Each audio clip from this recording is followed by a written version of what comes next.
Hello guys, welcome back another video. Today in this video I'm going to show you how to cancel Cooper's Hawk Winery and Restaurant membership. So all official step you can see on your screen. So let's get started. So as you can see, there are two methods by which you can cancel your sub membership. That is, you can say calling method, or you can visit your you can say nearest restaurant and you can visit over there. You can tell them that you wish to cancel your subscription and they can cancel your subscription very easily. Okay, so this is the one method, but the second method is you can say calling method.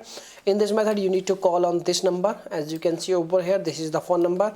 You need to dial this number, and once you get connected you need to tell them that you wish to cancel your subscription or you can say membership. Okay, but keep in mind that when you are trying to cancel your membership, you need to keep in mind that the request should be at least 3 days prior to any charges or shipment in order. Okay, so this is the method by which you can cancel your Cooper's Hook Winery restaurant subscription or membership. If you are facing any issue, you can make a comment.